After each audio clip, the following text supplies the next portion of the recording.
이 무안공항 이름이 되게 재밌잖아요. 네, 김대중 그렇죠. 공항이냐, 네. 하나갑 공항이냐. 김대중 정부 시절인 1999년도에 착공을 해서 2007년도에 개항을 했다라고 합니다. 네. 사실은 인근에 공항이 있대요. 광주에 있잖아요. 네. 거기뿐만 아니라 순천에도 공항이 있어요. 네. 그런데도 결국은 선심성 공약으로. 네.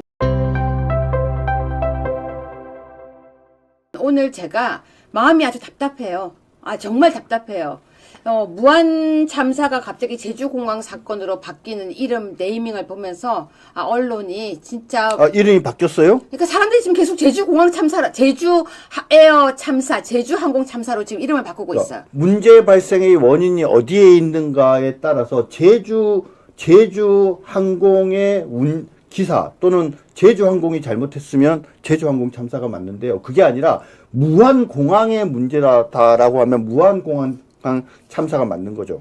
우리 우파들은 무안공항 참사라고 얘기를 해야 됩니다. 네. 네, 그러니까 지금요 옛날에 코로나, 네. 우리가 그때 코로나라고 부르지 말자고 했던 기억나시죠? 기억나죠. 우한폐렴. 그럼 정확하게 원인에 있는 것을 이름으로 하는 게 맞는 거예요. 근데 갑자기 제주항공 참사라고 하자는 거예요.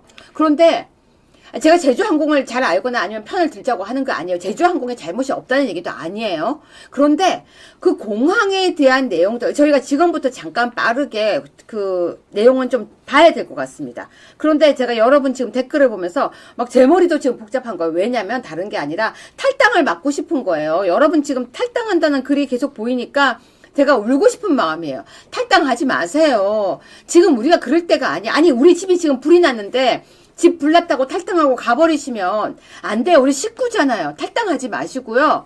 저희 아토TV, 아시아투데이 뉴스, 아토TV가 자리 지키고 있을 거고요. 아토TV 구독과 좋아요 눌러주세요 하는 거는 여러분에게 우리가 뭉칠 수 있는 집을 만들기 위해서요. 그리고 국민의힘은요. 우리가 지켜야 될 보수우파의 집이에요. 물론 지금 다른 사람들이 들어가 있는 거 맞습니다. 커피 한 잔님 감사해요. 그런데 커피 한 잔님 탈당했다는 아까 댓글 보고 제가 지금 속이 너무 상해요.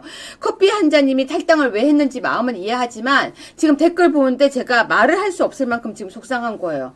사람들 댓글을 보니까 지금 마음이 막 이리저리 갈려지고 있어요. 뭐냐면 토요일날 광화문 가자는 사람, 지금 용산으로 가자는 사람, 그리고 탈당하자는 사람. 우리 근데 이렇게 흔들리면 안 돼요. 지금 언론이 맞아요. 식구가 위험해요. 식구가 위험한데 왜 집을 나가요? 집 나가시면 안 됩니다. 지금요 여러분 우리 집안에 불을 내고 있는데 왜 나만 살겠다고 가세요? 그러면 안 되죠. 지금 여러분 이 무안공항 참사가 사실 되게 문제가 많아요. 어떤 뉴스부터 볼까요? 14번 뉴스부터. 하나만 먼저 말씀을 드릴게요. 네이밍 중요합니다. 그러니까 어떤 사건이 벌어졌을 때 네이밍을 뭐라고 하는가에 따라서 방향이 달라져요. 분명히 말씀드리지만 이 사건은 무안공항 참사 사건이에요.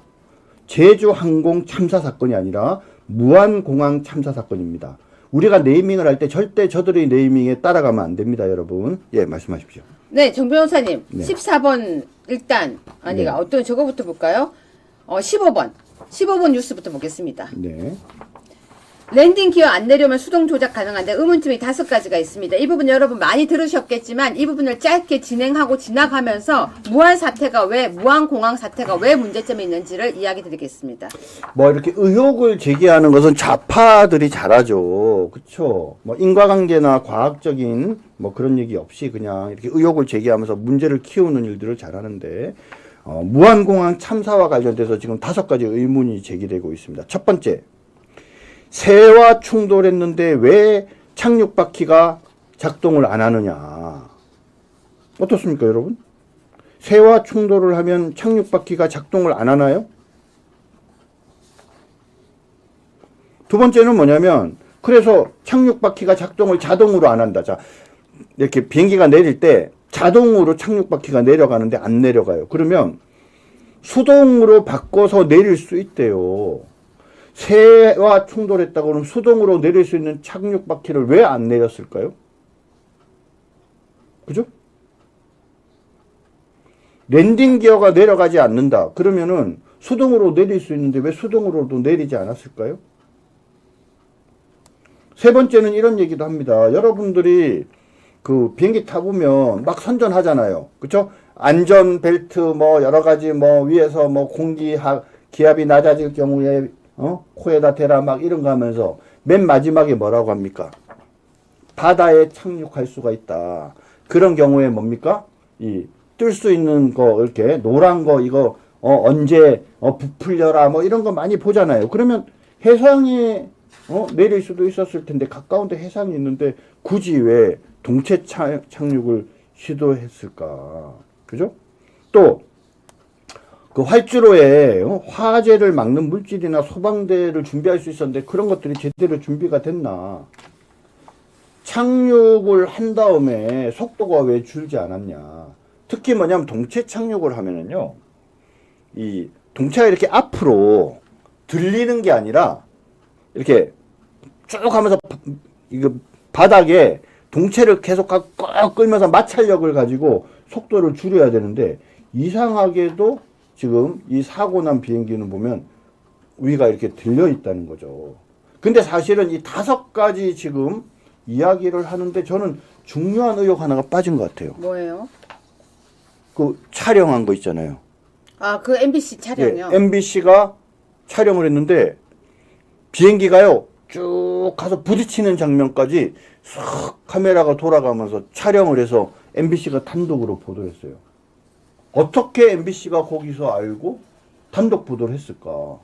이 부분도 되게 중요한 해명거리 중에 하나라고 저는 생각하는데 어떻습니까? 당연히 지금 이상한데요. 네. 14번 뉴스 보겠습니다. 무안공항은 만들 때부터 지적이 굉장히 많았습니다. 원래요, 만들어지지 말아야 된다고 얘기가 굉장히 많았죠. 일단 조류 서식지라고 했습니다.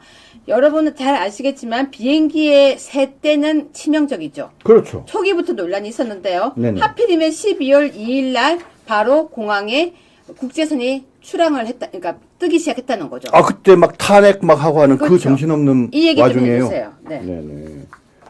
지금 그 말씀하신 대로 비행기가 떨어지는 이유를 그렇죠 추락하는 이유를 새 한두 마리 때문이다 이렇게 얘기하면 많은 사람들이 이상하다고 생각하잖아요. 네. 근데 그 비행기가 날아가는 속도가 한 700, 800km, 한 700km 이상 되지 않습니까? 네. 근데 거기에 조그만 새 한 마리가 지나가다 딱 부딪히면 그 충격이요. 4톤짜리가 4톤으로 와서 부딪히는 거랑 같대요. 네. 그러니까 이 새는 보통 문제가 아닌데 무안공항 주변이 조류 서식지라며요. 근데 원래 그런 데다가 만들면 안 되는 데라면서요. 아니 그럼요. 조류가 서식하고 있는데 거기에다가 비행장을 만든다. 이건 보통 문제가 아니죠. 그럼 어떻게 해야 돼요? 새들이 가까이 못 오도록 각별하게 더 신경을 써야 되죠. 인천공항, 네. 김포공항, 김해공항에 비해서 조류 서식지가 4곳이나 주변에 있다고 하는데 더더욱 무안공항에서는 이 새떼를 쫓는 부분에 대해서 고민을 해야 되는 거 아니에요? 근데 별로 그런 부분도 신경을 안 썼다는 거 아닙니까? 그죠? 그러니까 그게 좀 큰 문제다. 또 두 번째는 뭐냐면 활주로 길이가 네. 얼마 안 된다는 거잖아요. 그렇죠? 2.8km밖에 안 되기 그렇죠. 때문에. 그렇고. 그다음에 300m 가량은 이용할 수 없었기 때문에 실제 가능한 것은 2.5km인데 물론 2.5km도 뜰 수는 있죠. 그런데 적어도 그렇죠? 연장 공사를 해서 한 3km 넘게 지금 만들려고 하는 상황이었다고 한다면은 그러면은 좀 천천히 해도 되는 거 아니에요? 굳이 이거 12월 2일 날, 3일 날 네. 국제선이 여기 들어왔어야 되는 건가요? 그렇죠? 근데 이 공항이요. 네. 사실상 되게 문제가 많은 공항으로 알려져 있었어요. 네, 그렇습니다. 그리고 이 무안공항 이름이 되게 재밌잖아요. 네, 김대중 그렇죠. 공항이냐, 네. 하나갑 공항이냐 서로 이렇게 부르던 거 아니에요? 김대중 정부 시절인 1999년도에 착공을 해서 2007년도에 개항을 했다라고 합니다. 네. 그렇죠? 사실은 인근에 공항이 있대요. 어디 공항이 있어요? 광주? 광주에 있잖아요. 네. 그리고 거기뿐만 아니라 순천에도 공항이 있어요. 네. 그런데도 결국은 선심성 공약으로 네. 추진이 돼가지고 결국은 이 공항이 만들어졌어요. 그래서 어떤 사람은 DJ 공항이라고 얘기하고요. 네. 어떤 사람은 하나갑 공항이라고 부른대요. 네. 근데 말입니다, 여러분. 아세요? 이런 거를 지으면 이용하는 사람이 몇 명쯤 이용할까 이런 예상을 해가지고 공항을 지어요. 그렇죠. 상당히 큰 금액의 돈이 들어가니까 적어도 뭡니까? 손해가 크게 나진 않아야 되잖아요. 근데 당시에 이 하나가 국회의원이 주도해서 했는데 그때 연간 몇 명 정도 이용할 거라고 몇 나왔는지 명이요? 아세요? 992만 명. 예, 근데 그게 거의 안될 것 1000만 명 같은데. 정도. 예. 그런데요, 작년 이용객이 얼마인지 아세요? 몇 명이요? 25만 명도 안 돼요. 그러면 완전 적자 공항 아니에요? 그러니까 이게 사기친 거라니까요. 연간 이용 인원을 1000만 명에 가까운 992만 명이 이용할 거라고 예측한 사람 누구예요? 뭔가 보고서가 이렇게 만들어진 거잖아요. 이거 사기 보고서잖아요. 네. 가짜 허위 보고서. 그러니까 허위 공문서 작성에 해당해요. 네. 제가요, 이거 오상종 우리 단장한테 얘기해 줄 건데요. 992만 명이 이용할 거로 예측한 이 보고서가 허위 보고서예요. 그리고 공문서잖아요, 공문서. 근데 작년 이용객이 얼마요? 25만 명도 안 돼요.